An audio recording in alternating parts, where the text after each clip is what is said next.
The final countdown to the Grammys on CBS is underway, with the music industry's biggest night just 2 days away. As we speak, crews at the Staples Center in Los Angeles are setting up for the 61st Grammy Awards, and some of the industry's biggest names are getting ready to take the stage. Brooke Reese is a host at Apple Music, and she joins me now to talk about what we can expect for this big night. Brooke, thank you so much for joining us. Hi, good morning. Good morning. I want to start with some of the biggest awards of the night. We're talking about Album of the Year, Song of the Year, Record of the Year. Who do we got? Album of the Year, 100%. I'm going with Kacey Musgraves, but I do feel like there's gonna be a big conflict between Kacey Musgraves' Golden Hour and also the Black Panther soundtrack, because it is a fantastic soundtrack and album, and especially with what's happening at the Grammy Awards and making sure that we have enough culture and enough, differentiation throughout the categories. Right. I feel like there's gonna be, there's a lot of competition for Album of the Year there. Right. Yeah. Representation. What about Song of the Year? That's tough. Song of the Year? Yeah. I really feel like in my... Go ahead. No, I was going to say, what were you going to say? In my what? Well, I was going to say In My Blood from Shawn Mendes. Oh, that's a great song. But I've been rooting for him, and now that he's there and he's been working with Teddy Geiger, and she's fantastic, and I feel like this could be a big moment for them. Yeah, that is a great song. That's one of the songs, I feel like it was one of the summer songs that every time you turned on the radio, it was playing somewhere, and you could not get it out of your head. It was in his blood, it was in my head the entire summer long. Yeah, 100%. Right. A lot of people might not understand the difference between Song of the Year and Record of the Year, particularly some people who have never actually played a real record in their life. Can you clarify what's the difference? Because there's Song of the Year, Record of the Year, but there's also Album of the Year, right? Yes. So Song of the Year is going to be songwriters. So the people who wrote the song, they're going to be credited the win. And then Record of the Year is actually how the song was produced. So the engineer, the producer, the artist on the track, and those are how those are differentiated. Okay, that clarifies things for me. Best New Artist. Any speculation on that? Okay, hands down, I'm going with BB Rexa. I just feel like BB... Well, you know why? It's a really tough list this year. Yeah. There is a lot of people who really made waves in music, but BB Rexa has already been out here writing hit songs for artists for years, and especially with what you saw, right, with a lot of the country pop collabs. BB Rexa is the one who kind of popped that off when she started to link with Florida Georgia Line for Meant to Be, and it was one of the biggest songs of the year. So I wouldn't be surprised if she took it home at all. It's funny you say that she's been out there writing songs for a long time. I was thinking, I saw Dua Lipa on there, and I was thinking to myself, man, I guess she is in that category, but I feel like I've been hearing her and seeing her perform for a long time. We talk about Best New Artist, but a lot of the time, these are people who've been grinding it out in the music industry for a while.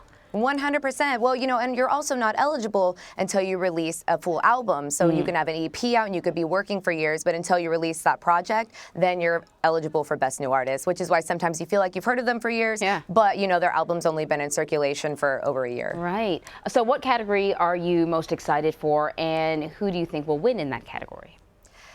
I'm really excited for a couple. So Best Pop Vocal Album, I'm really excited because you have somebody like Shawn Mendes getting his Grammy nod for the first time, Camila Cabello as well. You've got Ariana Grande in there for her album Sweetener, and there's a lot of competition, and there was so much good pop music between that one and also, when you look at Album of the Year, for me, I know I was talking about Kacey Musgraves and the Black Panther soundtrack, but for me, Kacey Musgraves did something really special with country music, which is a lot of people say they don't enjoy country music, but people found themselves streaming and listening to this project nonstop.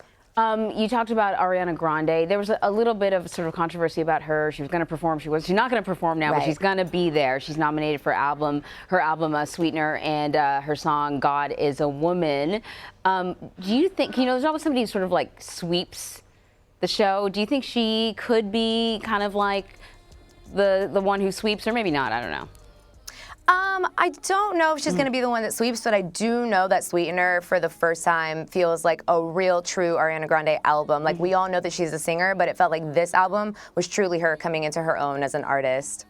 Yeah, I think you're so right about that, and it could be just sort of a coincidence. But with this album, it really felt like she was singing her life, or somehow like each single seemed to correspond exactly with at least what I read in People magazine about her life. Yes. So it seemed the most heartfelt, if you will. Yes, exactly. True and honest, 100% Ariana. Yeah. So who do you think had the best music, the best year, rather, I should say, in music? Do you think maybe it was her?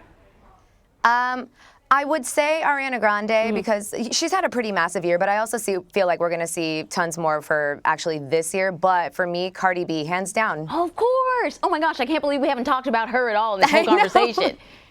Yeah. Cardi B, she's amazing. She is like the way that she popped off just within the last couple years and then coming out with an album like Invasion of Privacy and the features that you have on that project. And also just, I mean, I Like It was essentially the biggest song of last year and it still continues well into 2019. And she's sort of become bigger than music. She's become sort of a kind of new pop culture icon, especially with her like her commentary on politics, her Instagram feed. It's sort of much more, I bet you a lot of people don't even know some of her songs, but they know some of the stuff that she said about the Trump administration. No, 100%. But I feel like that's what's so special right now, too, within the streaming era and with social media as well, is that artists are able to really, like, present themselves and, you know, listeners feel connected to them because they get to know who they are besides their music. You know, you feel what they write and what they're saying, but then you actually get to know who they are and what their stance is on a lot of things. And I feel like that's why Cardi B is connecting so well. She doesn't pull back or, you know, hide anything at all, which is why we love her. That is so true. Brooke, thank you so much. Thank you. And of course, you can watch the 61st Annual Grammy Awards Sunday at 8 p.m. on CBS.